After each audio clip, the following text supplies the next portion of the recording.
청정한 자리가 드러나면은 생멸심이 안 떠나지고 미세한 것도 다 보여져요. 그래서 모르고 짓는 죄가 없다 그래요. 그래서 보통 이제 알고도 짓고 모르고도 죄를 짓는데 내 안에서 어떤 것이 기미만 보여도 그게 놓쳐지지 않아요.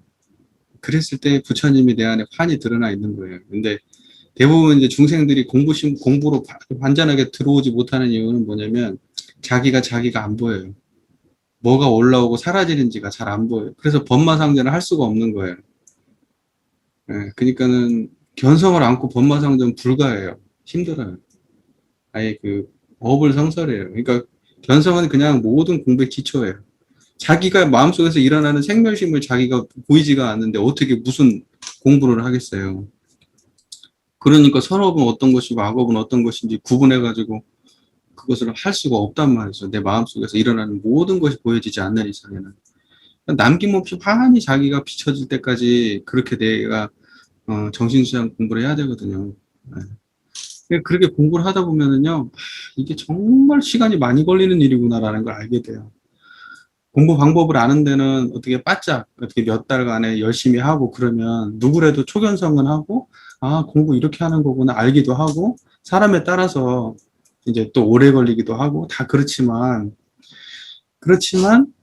안다고 해도 결국 오래 걸려요. 네, 절대 금방 이게 마음에 그 청정함이 일상으로 계속 유지되진 않아요. 그러니까 그건 하나는 확실히 하셔야 돼요. 대종사께서 분명히 사막을 말씀하실 때 오래오래 계속이라고 하셨어요. 정신수양도 오래오래 계속, 자리연구도 오래오래 계속, 작업지사도 오래오래 하라고 돼 있어요.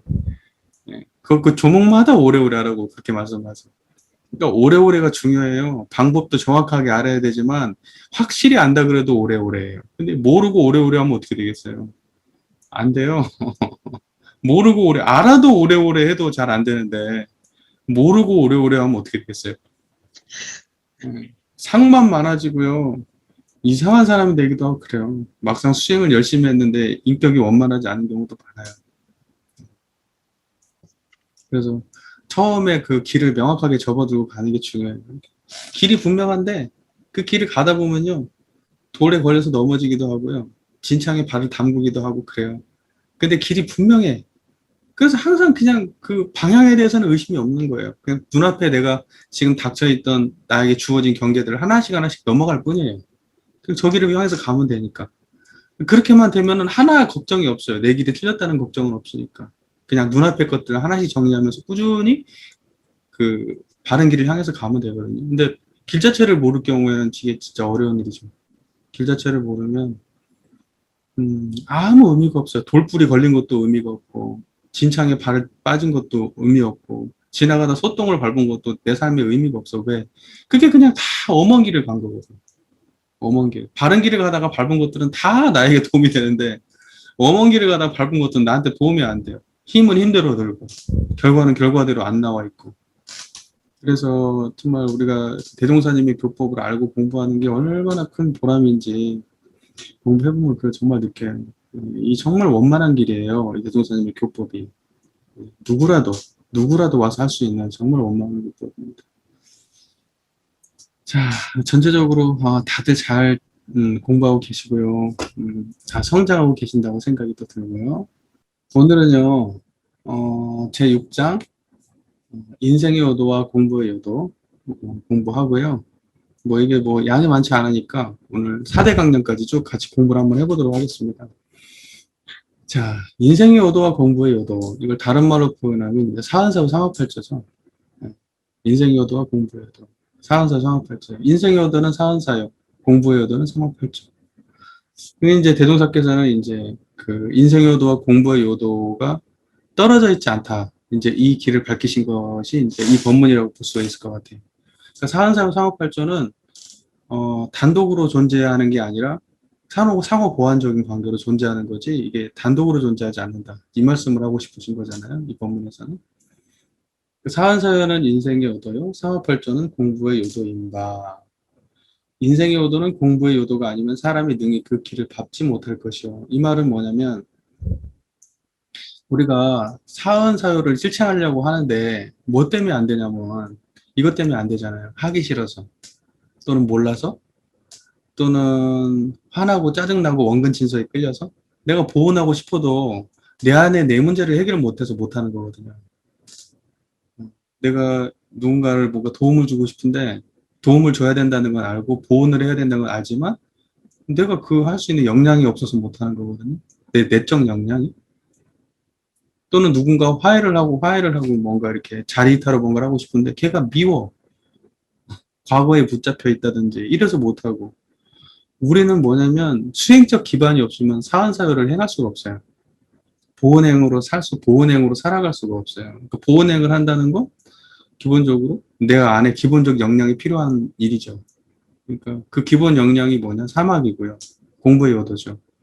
그것이 있어야 사안사유의 길을 밟아가는데 문제없이 그게 된다는 거죠.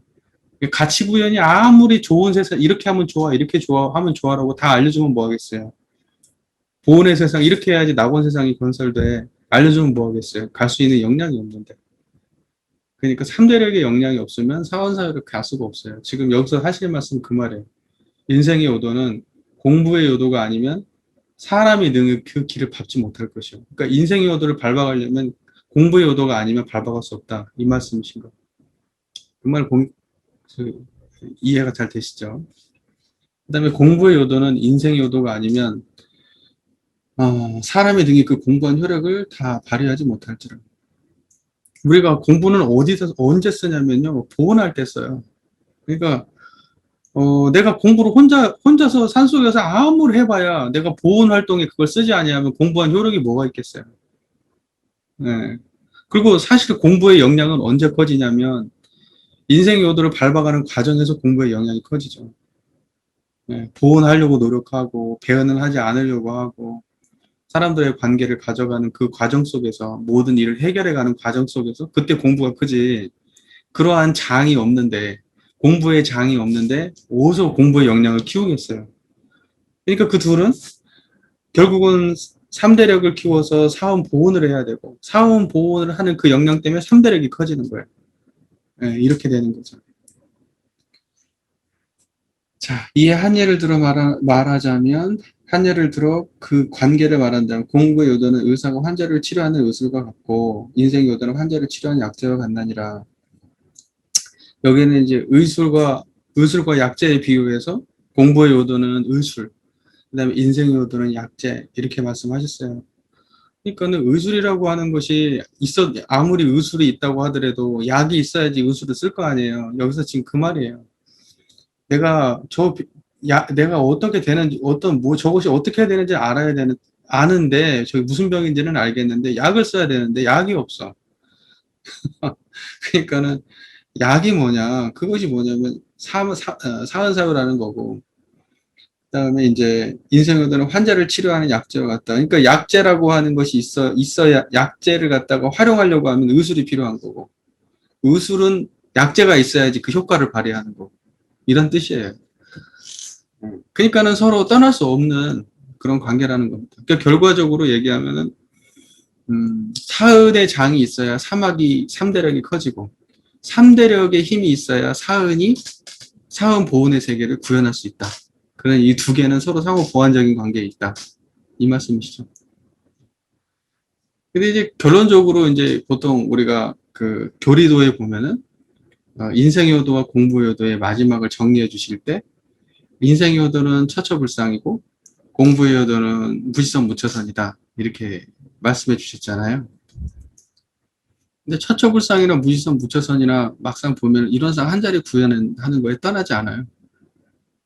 곳곳에 부처님, 그리고 곳곳에 부처님이 드러나면 그게 처처불상이죠.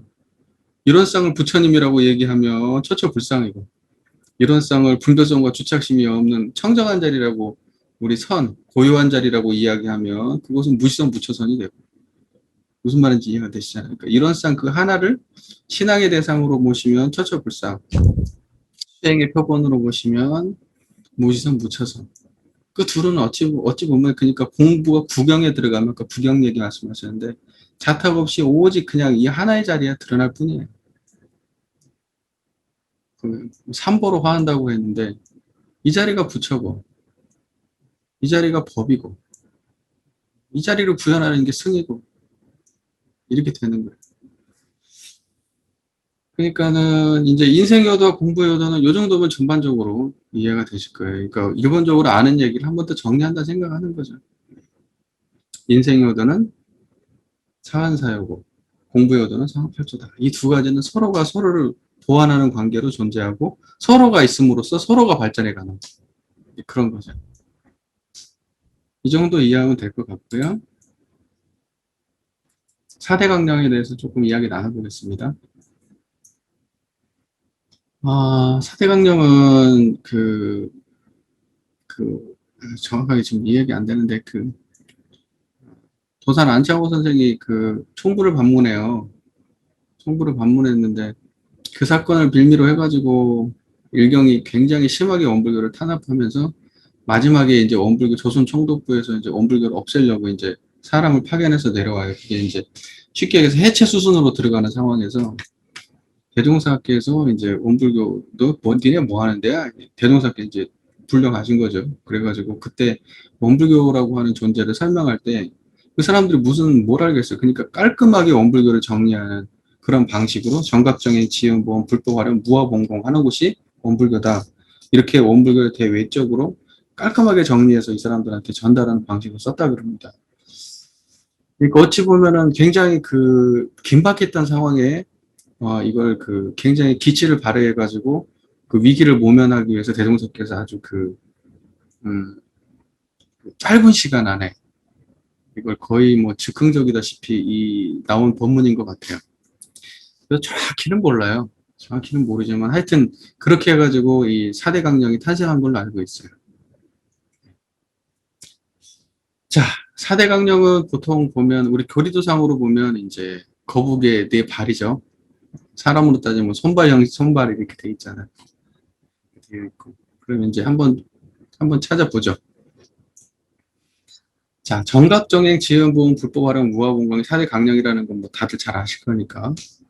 정각정행이라는 것은 이제 수행문에 있는 것이고, 지연보험은 신학문에 있는 것이고, 불법 활용도 수행문이고, 무아봉공은 신학문이죠.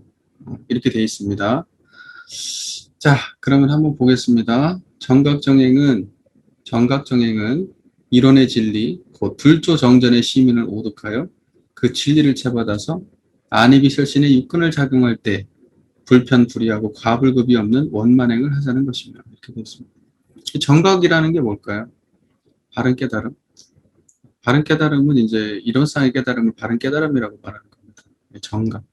우리가 정각을 해야 된다. 그러면 그거는 이론상을 깨쳐야 된다. 이렇게 이해하시면 됩니다. 그러니까 바른 깨달음은 이론상 말고 다른 거 없어요. 이론상 말고 다른 거 뭐 정각이 따로 있나? 찾아다니면 그건 뭐 평생을 찾아도 못 찾아요. 그러니까 정각은 그냥 이론상을 깨치는 걸 정각이라고 합니다. 불생불멸과 인과보응의 진리를 깨치면 그게 정각입니다. 자, 그리고 정행은 뭘까요? 그 깨침 그걸 육분으로 그대로 활용하고 사는 게 정행입니다. 그러니까 이론상을 깨쳐서 이론상으로 행을 하고 이론상으로 육분을 부려쓰고 사는 게 그게 정각 정행입니다. 간단하죠? 네. 내용을 한번 볼까요? 이론의 진리, 그죠? 이론의 진리 이렇게 딱 나오죠. 곧 불조정전의 시민을 오득하여. 그러니까 뭐냐면 이론상의 진리, 그러니까 이론상의 진리 해놓고 이론상의 진리는 뭐냐? 이 말은 뭐냐면 불조정전의 시민이다. 우리 재불재성의 시민이란 말이죠. 그러니까 이론은 재불재성의 시민이요 이 말이에요. 그냥 이 문장을 보면 이론의 진리 곧 불조정전의 시민을 오득하여. 우리 보면 이론은 법신불이니 우주만유의 본원이며 재불재성의 시민이며 일체중생의 본성이다. 이렇게 교리도에 나오잖아요. 그때 이론은 재불재성의 시민이다 이 말이에요. 이게 이론은 곧 불조정전의 시민을 오득하여. 이해가 잘 되시죠? 그러니까 한마디로 이론상을 오독한다는 건데 그 이론상이라는 건 뭐냐? 부처와 조사에 다르게 전한 그 마음자리. 그거 시민. 그것을 오독한다. 깨달아 얻는다. 이 말이죠. 지금 그렇게 되셨어요? 깨달아 얻으셨어요? 지금 우리가 말하고 듣고 있는 이 가운데 이대로가 부처님도 이런 거예요. 부처님이라고 다른 경험하셨으면 그건 부처님 아니에요. 그건 우리가 착각하는 부처님이지 진짜 부처님은 아니에요. 진짜 부처님은 지금 우리가 듣고 있는 것처럼 이렇게 들으시고, 우리가 말하는 것처럼 이렇게 말하고, 우리가 보는 것처럼 이렇게 보는 거예요. 그래야 그게 진짜 부처님이에요. 우리하고 조금 더 다르지 않아요. 다만 이걸 쓰는 역량만 다른 거죠. 쓰는 역량만 다를 뿐이지. 지금 불생불멸과 인과보응은 그대로 드러나 있는 이대로 부처님도 이 불생불멸과 인과보응 그대로 드러내고 사셨어요. 대종사님도 다 그렇게 하셨고. 다만 불생불멸과 인과보응을 끌려서 하시는 것이, 끌려서 하는 것은 중생이 그렇고, 불생불멸과 인과보응의 진리를 노복처럼 부르쓰고 사는 것이, 그것이 바로 부처가 하는 일이죠. 거기서 분명한 차이가 있는 거죠. 자, 그 진리를 채받아서 일원상을 채받는다는 얘기예요. 일원상을 채받아서 안이비설신의 육근을 작용할 때에 불편불이라는 게 뭐죠? 한쪽으로 치우친다는 거예요. 한쪽으로 그냥 치우쳐가지고 사람이 원만하지 않다 그러잖아요. 원만하지 않다. 온전하지 않다. 원만하지 않다. 그 다음에 과불은 뭐 더하고 덜하고 막 이런데, 예, 넘치거나 부족함이 없다. 한쪽으로 치우침도 없고 넘치거나 부족함도 없어요. 이 마음의 자리를 알게 되면. 그게 원만한 거다, 이 말이죠. 원만하다는 게 뭐라고요? 불편불의하고 과불급이 없는 거. 치우침도 없고 더하고 덜함도 없는 거. 이해가 잘 되세요? 그걸 뭐라고 얘기한다고요? 그걸 원망한다고 얘기한다고. 이거 원만한 거지. 뭐가 더 원만한 거겠어요? 네, 이런 게 원만한 거지. 뭐 다른 게 원만한 거겠어요? 근데 우리 한번 돌아보세요. 정말로 내가 불편불의하고 과불급이 없는지. 대부분의 사람들은요, 한쪽으로 기울어져 있어요. 그리고 막 어딘가에 의지해 있어요. 기울어져 가지고요. 의지해서 살아. 불편, 한쪽으로 기울어져. 의지해서. 기울어짐도 없고, 의지함도 없고, 더함도 없고, 덜함도 없고. 이 자리가 그런데 이게 원만한 건데. 근데 우리는 어디에 의지해서 하시죠? 돈에 의지해서 하시나요? 건강? 인연관계? 지식? 어디에 의지해서 하세요? 거기 어딘가에 의지해 살아요. 그 모든 중생은 다 의지해 살아요. 그래서 이 자리는 홀로 드러나 있는 조례거든요. 상동로라고 우리가 표현하잖아요. 홀로 드러나 있지 의지해 있지 않아요. 그 의지해 있지 않은 자리를 모르면 원만하지 않은 거예요. 원만하지 않기 때문에 의지해 있는 거고, 의지해 있다는 건 기울어져 있다는 거. 어딘가. 나는 남자야. 나는 여자야. 나는 많이 배웠어? 나는 못 배웠어? 나는 예뻐? 나는 안 예뻐? 돈이 많아? 나는 돈 없어? 나는 뭔가 좋은 일 많이 했어? 나는 나쁜 일을 많이 했어? 뭔가. 중생이 다 그래요. 기울어져 있어. 또는 어디에 막 붙잡혀 있어. 막 자식에 붙잡혀 있어. 의지하고 있어. 자식에 의지하고. 특히 여자분들은 남편한테 의지하고, 자식한테 의지하고, 막. 자식하고, 남편하고 그것도 아니고 돈에 의지하고. 그러면서 사는 거 아니에요? 네. 그런 거죠. 과불급이 없다는 것은 이제 더하고 덜함이 없다는 건데, 더하고 덜함이 없는 것은, 과한 것도 보통 우리가 과불급 얘기할 때 이렇게 하거든요. 과한 것은 덜한 것만 못하다. 이렇게 보통 사람들이 해석을 많이 하는데, 틀린 해석이에요. 과한 것은 덜한 것만 못한 게 아니고요. 과한 것과 모자란 것은 둘 다 부족한 거예요. 그러니까는 더한 것도 부족한 거고 모자란 것도 부족한 거예요. 그게 과불급이에요. 사람들이 생각할 때는 꼭 약간 넘치는 것보다 부족한 게 좋아. 아니에요. 그런 말 아니고. 지식 많으면 많을수록 좋고요. 돈도 많으면 좋고요. 잘생기면 잘생길수록 좋고요. 똑똑하면 똑똑할수록 좋고요. 인연관계 많으면 많을수록 좋아요. 네. 근데 거기에 붙들려가지고 부족함이 나오는 거예요. 거기에 붙들려서. 거기로부터 자유롭지가 못해요. 그래서 과불급을 면하지 못하게 되는 거예요. 근데 부족하면 부족한 대로 문제없고 넘치면 넘치는 대로 문제없는 이 마음을 알아야 되거든요. 그게 과불급이 없는 거예요. 그죠? 그래서 우리 원불교에서 원만하다 이 말씀은 그 원만하다는 건 그냥 사람 좋다 이 말 아닌 거 아시죠?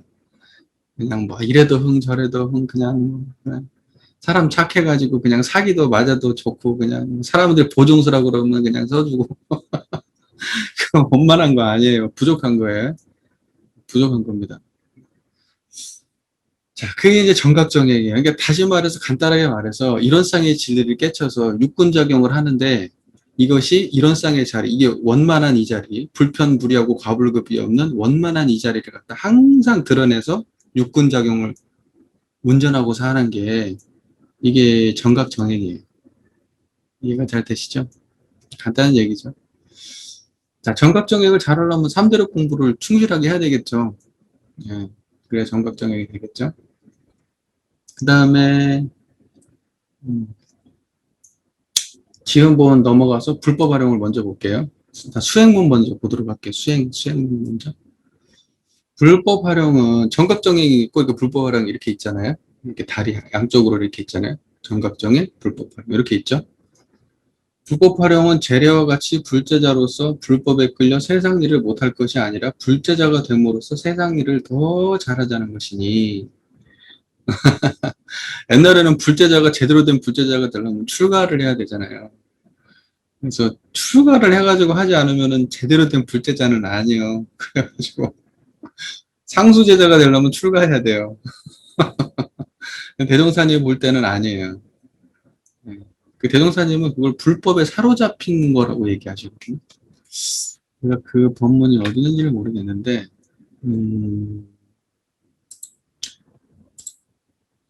제가 막 머리가 좋아서 어디에 막 있는지 그냥 바로바로 알고 그냥 문장을 줄줄 외우면 좋겠는데,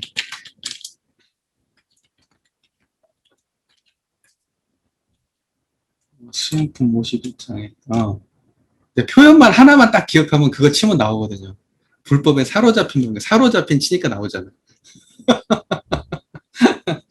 여기 보면 이렇게 말씀하셔요. 수행품에 대종사 여러 제자에게 말씀하시기를 그대들은 마땅히 불법을 활용하여 생활의 향상을 도모할지언정 불법에 사로잡힌 바 되어 일생을 헛되이 지내지 말라.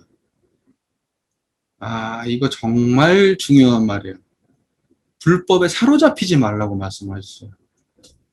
막 불법 공부 열심히 하고 불법에 미쳐 있으면 신심이 있고 좋은 사람이라고 얘기할 것 같은데 대종사님 어때요? 그렇게 하지 말라는 거예요. 사로잡히지 말라는 거예요. 그 다음에 무릇 불법은 원래 세상을 건지는 큰 도이건을 도리어 세속을 피하고 산에 들어가서 다만 염불이나 간경이나 좌선 등으로 일 없이 일생을 보내고 마침내 아무런 재중의 실적도 없다면 이러한 사람은 다 불법에 사로잡힌 바이라. 자신에도 별 성공이 없으려니와 세상에도 아무 이익이 없나니라. 이렇게 말씀하셨어요. 그러니까 뭐냐면 이 대종사님의 이 법문 말씀은 뭐냐면 출가해가지고 산속에 들어가가지고 수행에만 전심하는 사람들에 대한 비판이에요. 그것은 전부 다 불법에 사로잡힌 거다 이렇게 말씀하셨어요. 우리 표현으로 따지면은 개교의 동기적인 표현으로 따지면은 이런 표현이에요. 불법의 노예. 불법의 노예다. 불법에 사로잡힌 불법의 노예다. 그러니까는 산속에 들어가가지고 출가해가지고 아무 재중의 실적도 없이 평생을 수도하고 좌산하고 그러면 우리는 그 사람들 무슨 장자부라 몇 년을 했네 뭐 그냥 어디 토굴에서 몇 년을 살았네 그러면 대단하게 생각하지만 대종사님 볼 때는 다 불법에 사로잡힌 사람들 불법의 노예로 보여요. 대종사님 볼 때. 그러니까 생활을 갖다가 그 불법을 활용해서 생활을 갖다가 제대로 살아간다든지 또는 그 불법을 활용해가지고 사람들을 제도한다든지 이렇게 돼야지 그냥 불법만 그냥 연마해. 그 끝이야.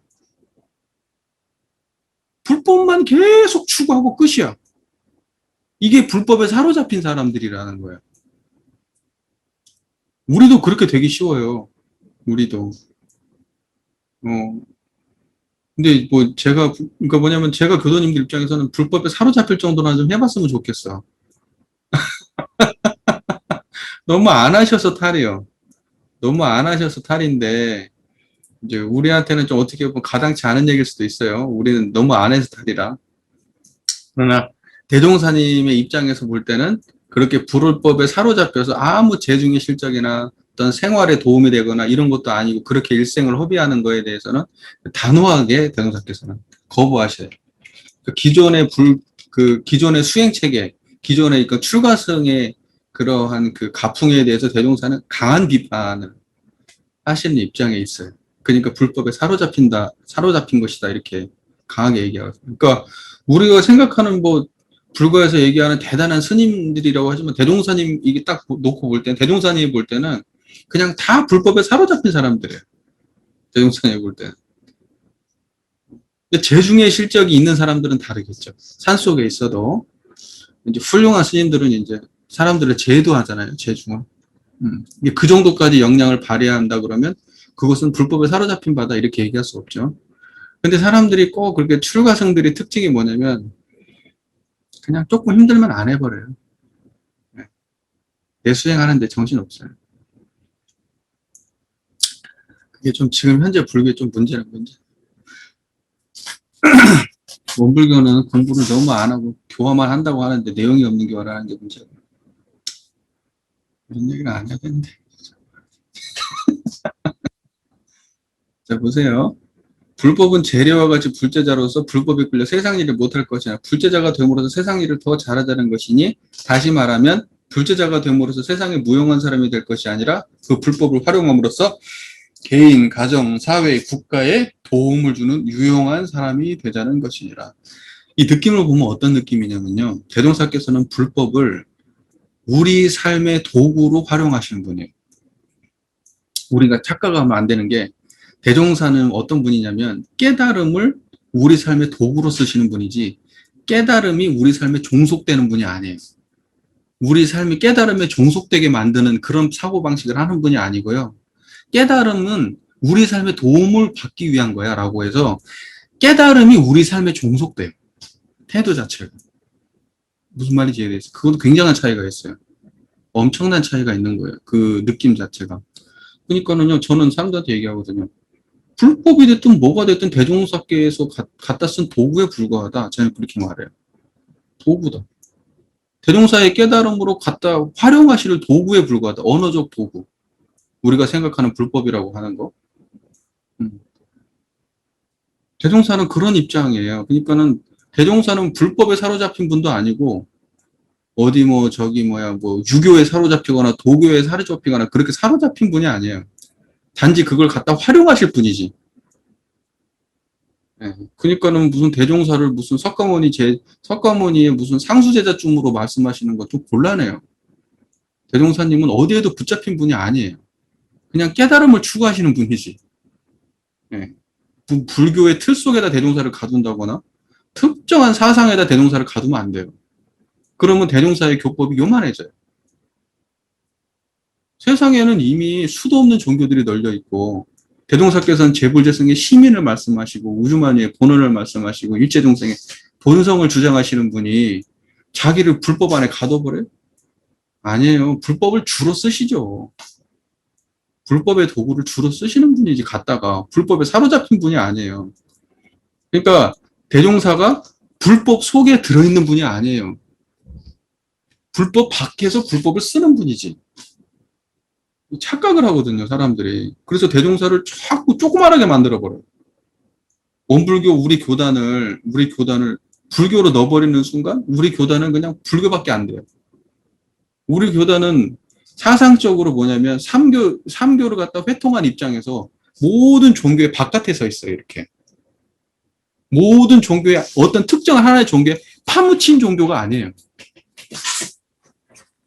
이게 무슨 말인지 이해가 되세요? 파묻혀버리면 거기서 못 벗어나요. 허우적대요. 그런데 밖에서 이렇게 갖다 쓰는 거예요. 인형 부리듯이 소꿉장난하듯이 이렇게. 그게 대종사인데 대종사를 갖다가 그냥 불교에다가 처박아 버리니 이걸 내가 환장하겠어. 불교라고 하는 제도적인 불교를 말하는 거예요. 그 깨달음 자체, 깨닫는 방법, 깨달음을 가르치고 배우는 그 의미가 아니라 불교, 특정한 종단 이런 데다가 우리가 생각하는 불교는 조계종 말고 더 있어요? 머릿속에 바로 조계종 그려지시죠? 근데 원불교는 깨닫는 법을 말하는 거지. 깨달을 불자로 해석을 해야지. 그걸 석가모니 뭐 부처님으로 이해하면 곤란해요. 그런 거 아니에요. 예. 여기 계신 분들은 좀 대종사를 크게 만들었으면 좋겠어요. 우리가 주세부리라고 말만 하지 말고. 예. 대종사님을 석가모니 부처님의 제자로 갖다 놓지는 않았으면 좋겠어요. 제발 좀. 부탁인데.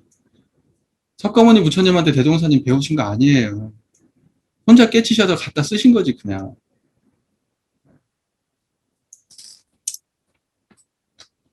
그래서 정각정행을 해야 불법 활용을 할 거 아니에요. 그죠? 그러니까 맥락이 같아요. 바르게 알고 바르게 행하는데, 근데 바르게 행할 때 어떻게 바르게 행할 거냐. 거기에만 매몰돼서 그렇게 하는 게 아니라 개인, 가정, 사회, 국가, 세계에 도움이 되도록 이 정각정행한 것을 활용해라. 이게 불법 활용이죠. 자, 이 정도로 이제 정리할게요. 정각정행하고 불법 활용을 말씀을 드렸고요. 그 다음에 지음보온 말씀을 드려볼게요. 뭐 지음보온은 말 그대로 은혜를 알고 은혜를 갚는다 뭐 이런 뜻이잖아요. 지음보온은 우리가 천지와 부모와 동포와 법률에서 은혜 입은 내역을 깊이 느끼고 알아서 그 피은혜도를 채받아 보온행을 하는 동시에 사은 보온행을 하라는 얘기죠. 우리 사은 보온에 대해서 많이 그동안 공부를 해왔죠. 원망할 일이 있더라도 모든 은혜의 소정례를 발견하여 원망할 일을 감사함으로써 그 은혜를 보답하자는 것이며 이렇게 돼 있어요. 살다 보면은 우리가 세상은 다 은혜로 돼 있다고 말은 그렇게 하지만 원망할 일이 엄청 많죠. 네, 원망할 일 원망 안 하고 사시는 분이 계신가요?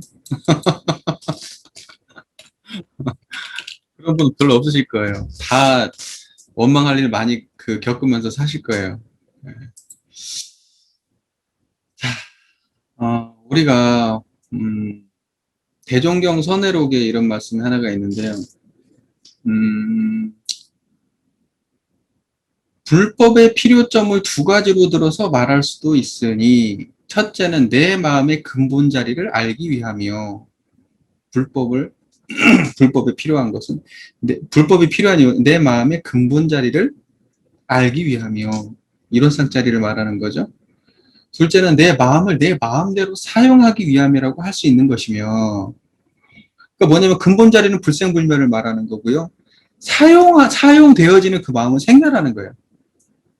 사용되어지는 거. 그러니까 뭐 이런 마음 저런 마음을 마음대로 사용하는 근본 자리도 알아야 되고 그 다음에 네 마음을 마음대로 사용하는 거. 생멸심을 이렇게 자유롭게 작용하는 것. 이렇게 할 수 있어야 되는 것이며 또는 첫째로 생로병사 이치를 깨닫기 위하며 둘째로 죄복의 소종례를 알기 위함이라고 할 수 있을 것이다. 이런 본문이 하나 있어요. 죄복의 소종례 이렇게 말씀하세요. 죄복이 어디서 나와요? 소종례라는 것은 쫓아온 바 이런 말이에요. 소종례 소는 바소자고 쫓을 종자 올레자 그러니까 쫓아온 바 그러니까 죄복의 소종례 그러면 죄복이 쫓아온 바 이런 말이에요. 죄복이 어디서 쫓아나왔어요? 이론상에서 나온 거 아니에요? 그죠? 이론상에서 쫓아나왔잖아요. 그게 이제 소종례란 말이에요.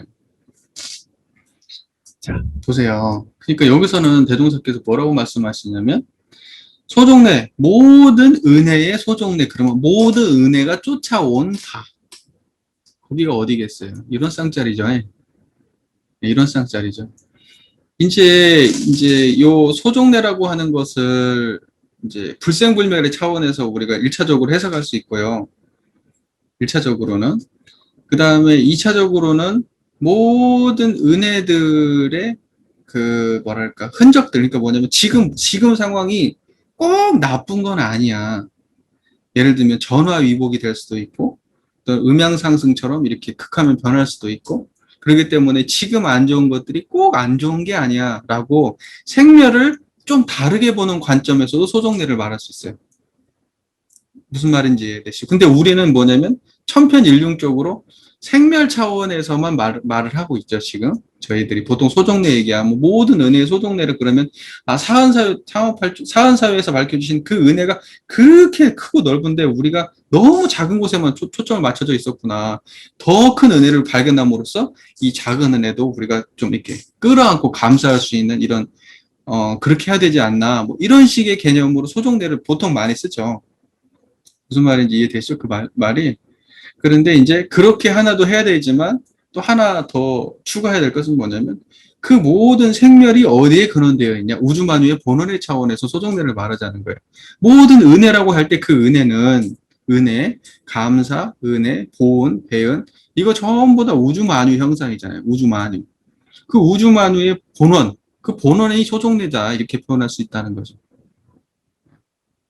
그러니까는 뭐냐면 먼저 모든 은혜의 소정례, 모든 은혜가 쫓아나온 바 그곳 이런 쌍의 자리를 발견하여 원망할 일을 원망하며 파묻히지 않고 감사함으로써 그 은혜를 보답하자는 것이며 뭐 이렇게 볼 수 있겠죠. 그러니까는 이제 사은도 결국은 사은의 본원 자리의 근원에서 은혜를 바로 알아야 되고 우리가 현상에서 살아가면서는 수도 없이 그렇게 상대적으로 그 정말로 이렇게 이번에 광주에서 건물 무너져가지고 지금 버스 지금 난리 났잖아요. 그런 것처럼 그런 일이 발생하는 가족이 그런 일을 당했음에도 불구하고 그걸 갖다가 또 극복하려고 그러면 어떻게 해야 되겠어요? 세상에 그거 받아들이는 거 말고 방법이 없잖아요, 일차적으로. 청정한 자리에 의지하지 않고 어떻게 그걸 받아들일 수가 있겠어요? 물론 이제 진상도 규명해야 되고 그런 비슷한 일이 이제 발생하지 않도록 재발 방지도 해야 되고 사회적으로 이게 더 크게 다 이 안전장치가 마련되는 그 더 은혜로운 계기로 이것이 활용이 돼야 되고 물론 하지만은 벌써 그 문제를 갖다가 내 마음속에서 해결하고 받아들일 때 이런 쌍의 자리가 아니고 그게 어떻게 되겠냐고. 상황이 없어지는 건 아니에요. 내가 아꼈던 그 사람이 죽었어요. 하루아침에. 그냥 오늘 아침에 웃으면서 빠이빠이 했는데 그냥 죽었어요. 하루아침에. 그 원망심 어떡할 거냐고. 근데 상황으로 그걸 해결하겠어요? 누구한테 막 전가한다 해서 내 마음속에서 고통이 사라지겠어요? 상황은 그대로 있는 거예요. 그러나 그 상황을 그대로 놓고 내 마음이 청정할 수는 있어요. 그 청정한 자리를 떠나지 않아요. 그 청정한 자리에 더 그때 강하게 의지해서 그 드러나 있는 형상을 없어지는 게 아니라 그걸로부터 자유로워지는 거예요. 그 있는 상황을 그대로 놓고 내 마음이 평화로워야 돼요. 그랬을 때 이제 문제는 이걸 다루게 돼요. 어떻게 하는 것이 앞으로 이 문제를 갖다가 해결하고 이 아이의 죽음이 헛되지 않게 할 건가? 이런 일을 해야 되겠다. 그래서 그 일을 차근차근히 할 뿐이에요. 그렇게 할 뿐이고 거기에 그냥 파묻혀가지고 고통스러우면은 내가 그 일을 지속하고 그 일을 해낼 수도 없어요. 내가 지쳐서도 못해. 내가 지쳐서도. 그리고 타인이 볼 때도 너무 자기 문제에만 몰입해 있는 것처럼 비춰지기도 하고. 사람들은 서로 그렇게 공감 못 하거든요. 또 과부급을 면하지 못하게 돼요. 너무 지나칠 수도 있고요. 자기 문제에 몰입되면 그럴 수 있는 겁니다. 자, 그러니까요. 그래서 지은본이라고 하는 것은 우리가 기본적으로 이제 천지부모통포 법률에 받은 은혜 그걸 알아가지고 거기에 보온하자라는 거고 그것을 환히 아는 그 자리, 보온을 환히 아는 그 자리가 청정하고 배은을 환히 아는 그 자리가 청정하고 그리고 또 내 마음속에서 해결하지 못하는 그 문제가 있다 하더라도 모든 은혜의 소동내인 자리를 들어가서 그 자리에 근원에서 모든 일을 감사로 돌리는 정도까지 우리가 신앙을 해야 되지 않냐. 지금 이게 지은본에서 하시는 말씀이죠. 공감되시나요? 자, 그 다음에 무아봉공 볼게요. 무아봉공은 개인이나 자기 가족만을 위하려는 사상과 자유방종하는 행동을 버리고 오직 이타적 대승행으로서 일체 중생을 제도하는 데 성심성의를 다하자는 것이니라. 지금 무아가 뭐냐? 무아가 이게 이런 쌍자리가 무아죠. 무아. 이런 쌍을 무아라고 하는 거예요. 그러니까 다른 게 무아가 또 따로 있는 게 아니고. 그리고 봉공은 뭐예요? 이 무아의 자리에서 무아라는 건 자타가 없는 자리예요. 나에 국한된 자리가 아니라는 거예요. 그게 무아예요. 그 자리에서 공을 받든다 이 말이에요. 내 사적인 거, 내 개인이나 내 가족만을 위해서만 생각하는 게 아니라 우리 모두를 생각하는 그 마음으로 우리가 무아봉공하는 삶을 살자. 그러니까 나와 내 가족만의 울타리에서 벗어나자. 나의 생각과 판단과 나의 행동이 나와 내 가족만을 생각하는 곳에서 벗어나자. 한다고 해서 내 가족과 나와 내 가족을 뭐 하찮게 대하란 말은 전혀 아니고요. 그건 당연히 일차적으로 챙겨야 되지만 딱 거기에만 몰입돼서 살진 말자는 거예요. 다른 사람들도 다 소중하잖아요. 다른 사람들도. 근데 얼마나 우리 사는 세상이 잔인합니까? 내 아이는 잘 돼야 되고 다른 사람은 잘못돼도 괜찮잖아요. 지금 우리가 사는 세상이라는 게. 그렇게 지금 경쟁 사회가 심하고 지금 이런데 그러니까 지금 이제 무아봉공이라는 것도 결국은 뭐냐면 이 자타에 국한이 없는 일원성의 자리를 갖다 회복돼야만이 그게 무아봉공이지 그 자리에 안 드러나면 무아봉공 못하는 거죠. 사람들을 위한다고 아무리 열심히 한다고 했는데 결국은 그게 다 상해 나고 흔적이 남아요. 그건 무아봉공 아니에요. 상이 남고 흔적이 남으면 무아봉공한 건 아니에요. 그러면 막 무아봉공이 대단한 뭐가 있냐 무아봉공이 그런 거 아니에요. 무아봉공 특별할 거 없어요. 그냥 남의 자식을 내 자식처럼 소중히 대해주면 되고요. 남의 가족도 내 가족처럼 소중히 대해주면 되고요. 뭘 대단한 걸 베풀으란 얘기가 아니에요. 뭘 막 내 재산을 팔아서 나누자 뭐 이런 얘기가 아니에요. 예. 타인이 힘들어하면은 그것도 같이 아파해주고 또는 제도적으로 내가 조금 손해볼 제도가 있지만 많은 사람들이 이익 볼 것 같으면 내 손을 조금 감소하더라도 그 사람이 그러한 정치적 판단이나 이런 걸 할 수 있도록 그렇게 좀 도와주고 그렇게 하는 게 무아봉공이지 뭐 다른 게 있어요? 그 내가 시간과 여력이 되면 조금 사회를 환원도 좀 하고 내 자식들한테 나눠주지 말라는 게 아니라 내 자식들한테 줄 만큼 주고 그리고 어느 정도는 사회에 기부하고 무아봉공이지 뭐겠어. 지금 우리의 마음의 상태에서 무아의 자리, 일원상의 자리를 드러내고 이 마음을 떠나지 아니하고 만나는 모든 사람을 대하고 어떠한 시비에 당해도 항상 이 자리를 떠나지 않고 그 대하면 그게 무아봉공이에요. 모든 은혜가 나오는 자리가 그 자리잖아요. 모든 은혜의 소정례가 이 자리 아니에요? 그러니까는 모든 은혜가 여기에서 나와요. 안 좋은 것도 여기서 나오고 좋은 것도 여기서 나와요.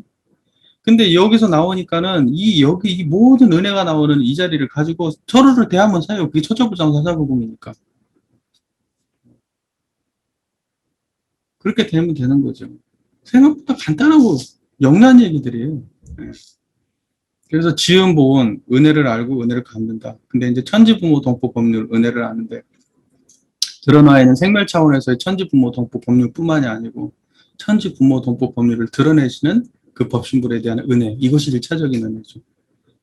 맨날 우리는 뭐 은혜 얘기하니까 천지부모 동포 법률만 얘기하는데 사은의 은혜만 얘기하는데 이런 쌍의 은혜는 왜 빼? 부처님의 은혜는 먼저 얘기를 해야지.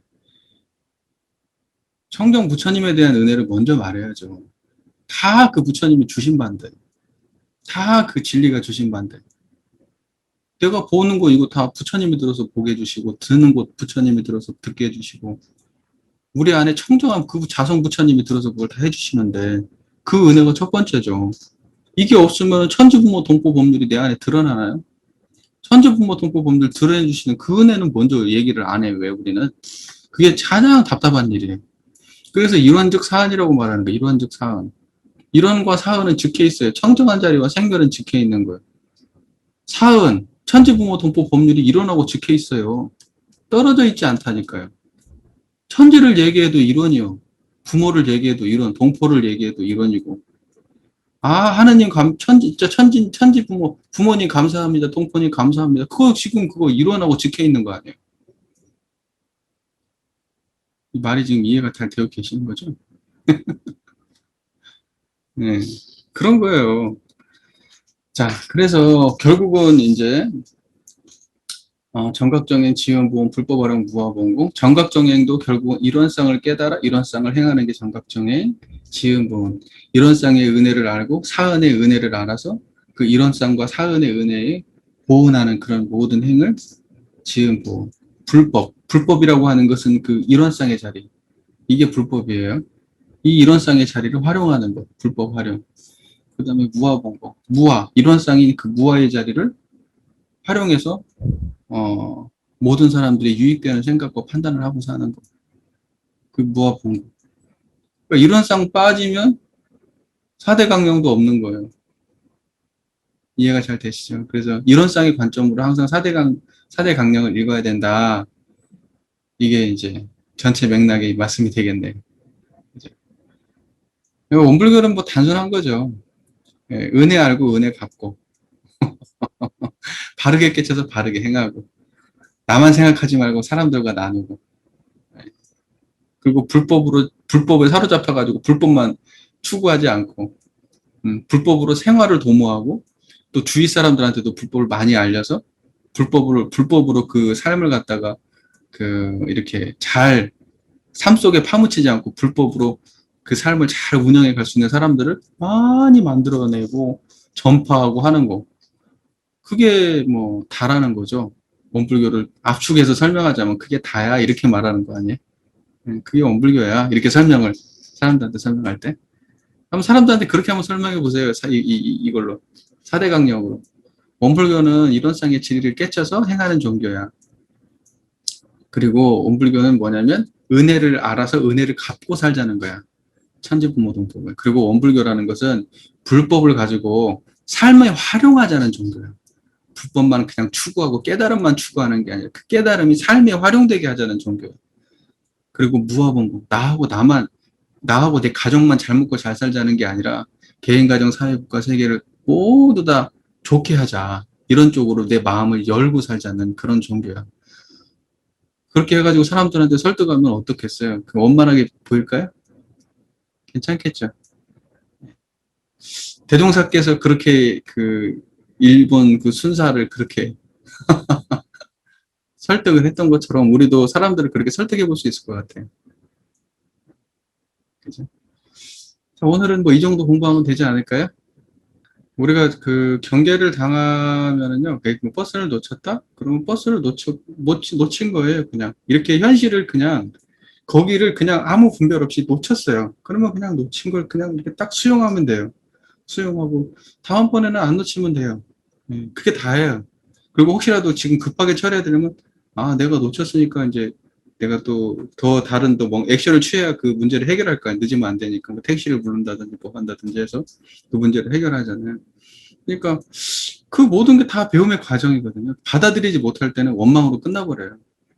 근데 그냥 놓쳤으면 놓쳤구나 하고 끝나야 돼요. 그게 공부예요. 그냥 상황을 있는 그대로 딱 받아들이고 아무 분별이 없는 거예요. 그냥 놓쳤으면 놓친 걸 그냥 받아들인 거예요. 누군가가 내 앞에서 뭐 남편이 나에게 이렇게 이야기했어. 그럼 그냥 그걸 있는 그대로 딱 받아들이고 거기서 이제 확대 해석하거나 부족하게 해석하는 게 아니라 그냥 그걸 있는 그대로 딱 아, 남편이 나한테 이런 부분이 화가 났구나. 또는 남편이 이런 부분이 부족해서 나한테 이렇게 하는 거구나. 그걸 그냥 있는 그대로 받아들이고. 그런데 상황은 다 있는데 마음은 청정해요. 이게 고수예요. 이런 게 고수예요. 상황을 없애는 거, 그건 바보들이 하는 거고. 할 수도 없어요. 예, 또 상황을 있는 걸 왜곡하면 안 돼요. 자기가 분별해서. 공부 아니에요. 그거. 바보 만드는 거예요. 그러니까는 은혜 찾기 한다고 해서 은혜를 잃어버렸으니까 이렇게 생각을 해서 이렇게 돌리고 또 이렇게 나에게 또 이런 가르침을 주시고 아름다운데 그것도 나쁜 건 아닌데 안 한 것보단 나아요. 원망하는 것보다 훨씬 나은데 공부는 그렇게 하는 것보다는 놓쳤으면 놓친 걸 그냥 딱 받아들이고 딱 끝내는 거. 네, 이게 깔끔한 공부죠. 그렇게 해야지 그게 사리가 분명한 거거든요. 아, 내가 오늘 아침에 늦게 일어나서 이랬구나. 아니면 차가 지금 시간보다 더 빨리 이렇게 와서 지나갔네? 저 차가 잘못했구나. 이렇게 받아들이면 되는 거죠. 깔끔한 거예요, 인생이. 그렇게 살면은 인생이 정말 단순하고 깔끔하고, 예. 예, 그렇게 살면 제일 그게 공부로서는 원만하지 않나? 근데 아까 말씀하신 그대로, 잘하고 계신다는 생각이 들어요. 예전에 막 뭔가 이렇게 그 문제를 갖다가 내가 받아들이기 위해서 자꾸 그걸 양념을 치죠. 내가 먹으려면 이게 너무 짜거든요. 너무 쓰고 너무 맥맛이야. 이게 받아들이려면 양념을 쳐야 돼요. 거기다가 소금도 치고 그것도 하고 요리도 하고 다른 사람 요리한 것도 배워가지고 거기다가 막 양념을 범벅을 해가지고 아 맛있다 하고 내가 소화할 수 있게 그걸 먹는 거예요. 왜냐면 지금 상황을 그냥 받아들이기에는 너무 화나니까 너무 힘드니까 양념을 쳐야 돼. 근데 그 공부 아니에요. 그냥 날 것 그대로 있는 그대로. 아무 문제 없이. 짬은 짠 대로, 매우면 매운 대로. 그렇게 먹을 수 있으면, 그러면 그게 마음에 힘이 있는 사람이죠. 그게 지혜로운 사람이. 그런 사람이 사리분별도 정확하게 하고. 근데 이걸 양념을 쳐가지고 많이 항상 현실을 막 양념 쳐가지고 현실을 이렇게 소화를 하는 사람들은요, 지혜가 없어요. 망상을 끓이고 살아요, 항상. 망상. 그래서 현실감이 없는 경우가 많아요. 자기 혼자 상상을 하고. 그런 공부하시면 안 돼요. 짬은 짠 대로, 쓰면 쓴 대로 그냥 딱 드셔야지. 네. 그걸 막 양념을 쳐가지고. 그렇게 하면 안 돼. 막 범벅을 만들어내면 사건을 정확하게 알 수가 없어. 이게 원래 무슨 맛인지를 몰라요. 그러니까 지혜가 없는 거예요. 지혜는 뭐냐면, 우리가 대소유모 얘기할 때 대는 원래 그 자리죠. 모든 걸 받아들이는 그 바탕의 자리. 여기는 어떤 것도 받아들이지 못하는 게 없어요. 우주만유의 본체니까. 모든 우주만유가 다 받아들여지는 자리고. 거기서 만상의 형형색색으로 다 현상이 있는 그대로 드러나는 걸 있는 그대로 봐야 되는데, 거기다 또 하나를 가미해서 받아들이면 왜곡되는 거예요. 최대한 날 것대로 받아들이는 그 태도가 필요해요. 내 자식이 눈앞에서 딱 죽었으면 죽었다는 걸 받아들여야 돼. 죽었다. 그러면 내가 이제 어떻게 할 건가? 그렇게 깔끔하게 삶을 이렇게 정리를 해야 돼요. 감정이 일어나면 내가 슬픈다는 걸 그냥 또 받아들이는 거예요. 도망 못 가요. 내가 받아들여야 해결돼요. 도망 다니면 계속 쫓아와요, 저를. 혹시 그런 경험 해보셨어요? 저는 이제 어렸을 때 시골에 살았거든요. 그러면 이렇게 친구들 만나러 밤에 막 만날 약속을 하고, 초등학교에서 만나기로 해요. 밤에. 그러면 우리 산골짜기를 가요. 그러면 무덤도 있고 막 이래요. 근데 이제 어느 한순간 뭐가 푸삭 소리가 나고 무서워서 뛰기 시작하잖아요? 그러면 뛰면서 계속 무서워져요. 그러다가 한순간에 내가 왜 이러지? 귀신 없을 거야. 귀신 없을 거야. 딱 그 자리에 멈춰서 확 자신 있게 돌아봐요. 그럼 그 순간 없어요. 아, 내가 혼자 상상했구나라는 걸 알게 돼요. 상황이 그냥 있으면요. 그냥 그 상황을 받아들여야 돼요. 그래야 쫓기지 않아요. 다른 잡념이 더 일어나거나 또 그걸로 해서 파생되는 고통에 쫓기질 않아요. 그런데 우리 인간은요, 그렇지 않아요. 그걸 갖다가 해결하기 위해서 오만 잡것들을 갖다가 막 가미하면서 오만 스토리를 만들어내면서 그러니까 지혜가 어두워지는 거거든요. 지혜가. 상황은 그냥 있는 상황 그대로 받아들여야 돼요. 그렇게 안 받아들인다고 해서 상황이 달라지는 것도 아니거든요. 상황은 고스란히 있는 거거든요. 그냥 단지 내가 망상으로 다만 이걸 다르게 확인하고 있을 뿐이죠. 그러니까는 그 자식이 갑자기 만약에 지금처럼 이렇게 뭐 지금 17살짜리가 아시게 됐는데, 만약 그런 상황이 됐으면 그 부모 입장에서 어떻게 했어요? 굉장히 힘들겠죠. 근데 어떻게 해요? 받아들여야죠. 그냥 받아들여야 돼요. 안 받아들이면 어떡하겠어요? 상황이 안 달라져요. 원망심만 커지고요. 자기 삶이 망가져요.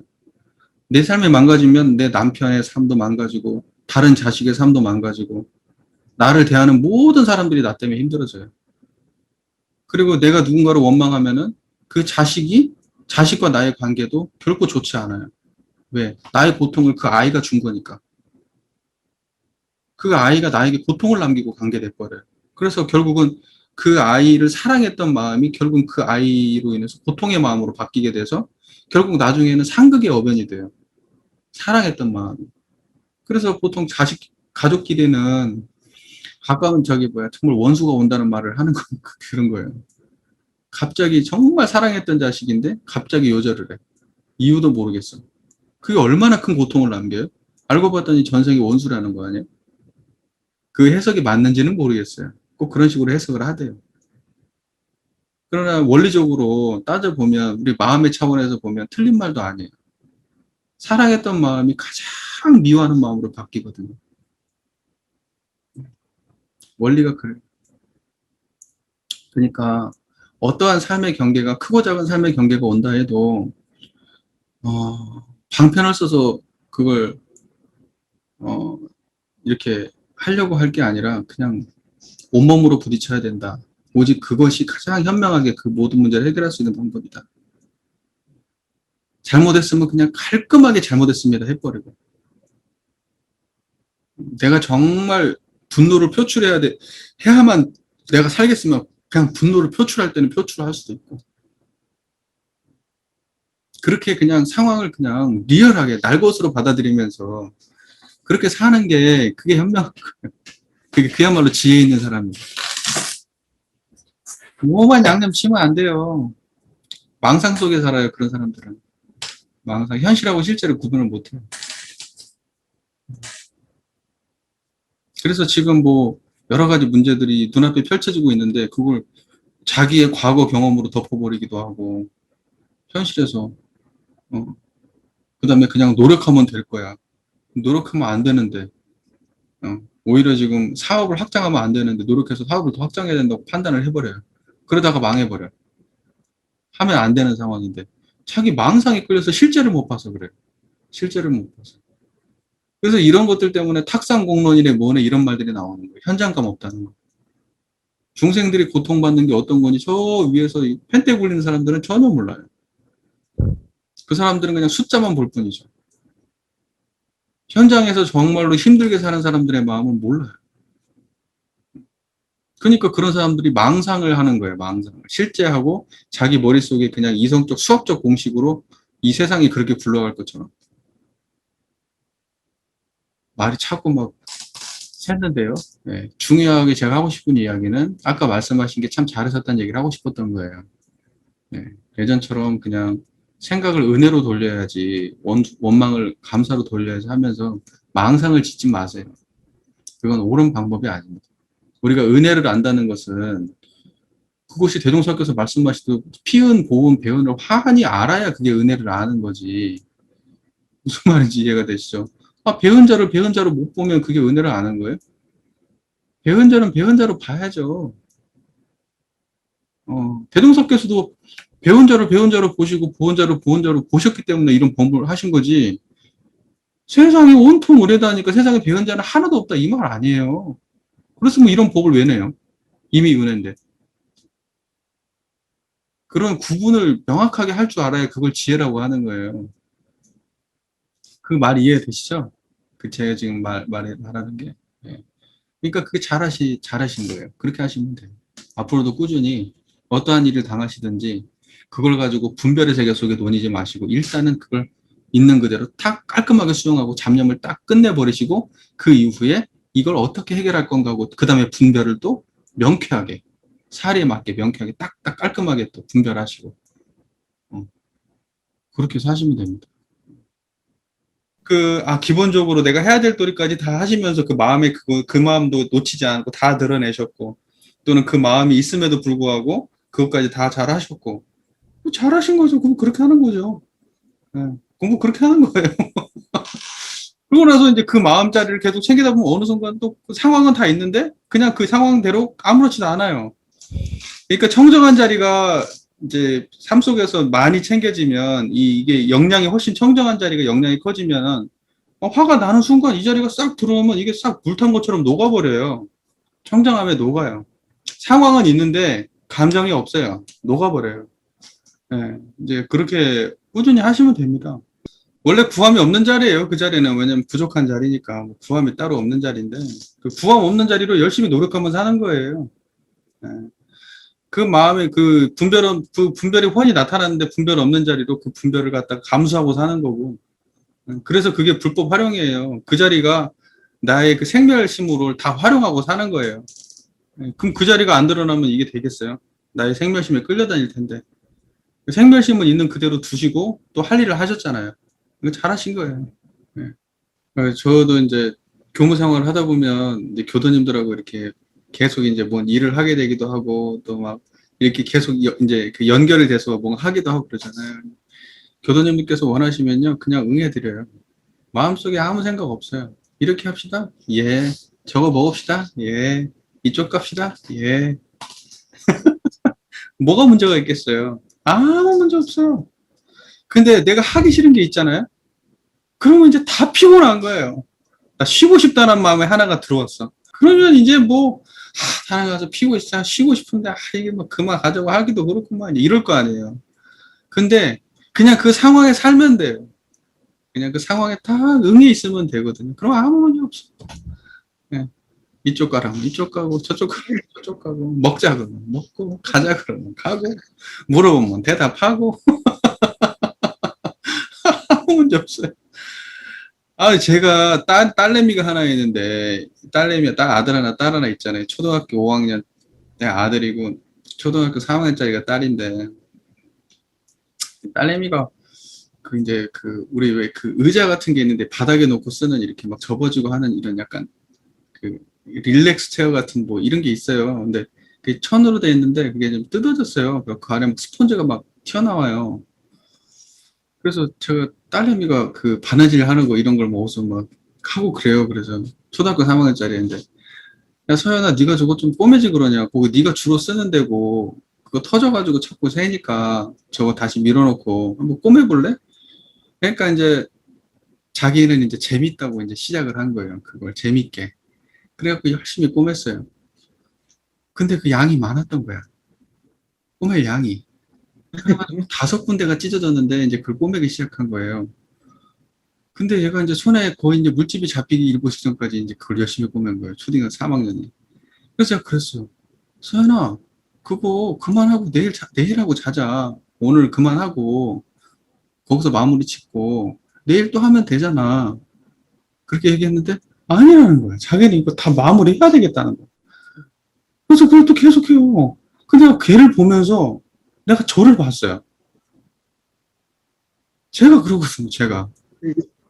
근데 제가 걔를 보면서 제가 보였어요. 그래서 제가 내 딸이 내가 제 딸이 안 닮고 저를 안 닮았으면 하는 게 하나가 그거거든요.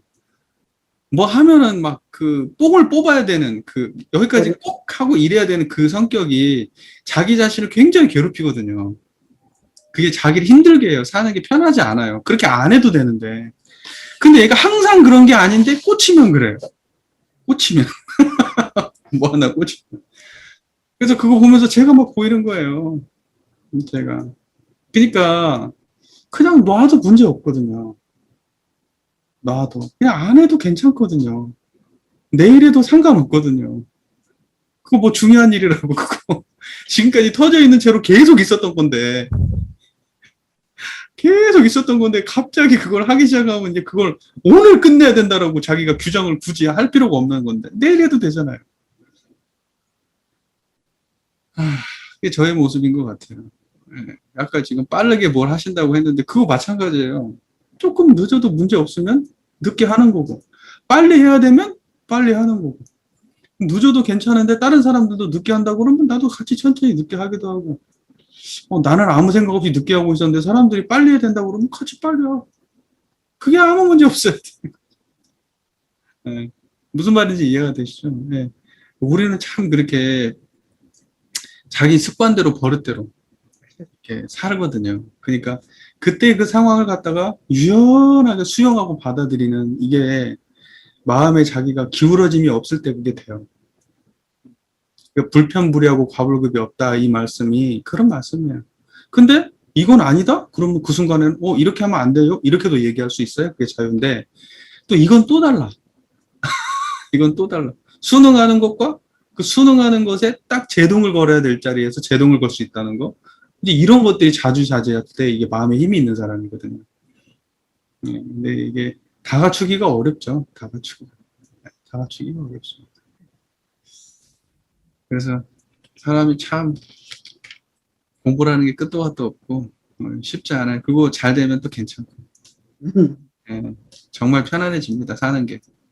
예전에는 남편 이런 조그마한 거 하나 때문에 정말 기혼 하나만 했는데 마음이 한 바퀴 싹 회전하잖아요. 청정하잖아요. 그러면 그게 아무 문제가 안 돼요. 언제 내가 저게 문제가 됐었지? 전혀 문제가 안 돼요. 진짜 강 건너 불경호 하듯이 아무 문제가 되지 않는 문제도 내가 하나 집착하기 시작하면 진짜 그거 하나 때문에 이혼까지 갈 것처럼 그 하나의 문제 때문에 정말 사람 마음이라는 게 작아지면 한도 끝도 없고 커지면 또 한도 끝도 없어요. 네, 정말 그런 것 같아요. 마음 공부 정말 필요한 겁니다. 그렇게 맛있게 드셔주시는 분들이 계시니까 보람인데. 진짜. 아이, 저기, 이렇게 공부를 이렇게 제가 막 이야기를 이렇게 하잖아요. 예. 이렇게 해도 네, 그걸 잘 소화해서 받아들여 주시는 분이 없다면 제가 하는 일은 아무 의미 없는 일이거든요. 근데 그 대종사님 법문 말씀에도 삼위일체 법문이 있잖아요. 이 법을 전하는 사람이나 법을 받아서 후대에 전하는 사람이나 나중에 그 법을 받는 사람이 이게 다 삼위일체 되는, 그러니까 공덕이 똑같다 이렇게 말씀하시거든요. 그게 삼위일체 되게 돼 공덕이 같다. 그러니까는 제가 지금 이렇게 말하는 공덕이 이게 들어주시는 그 공덕과 똑같아요. 저하고 똑같은 공덕이에요. 지금 여기 해주시는 분이 계시니까 예, 정말 감사합니다. 그래서 이렇게 열심히 해주셔서 저도 이 시간 참 기다려지고요. 예, 보람 있고 그렇습니다.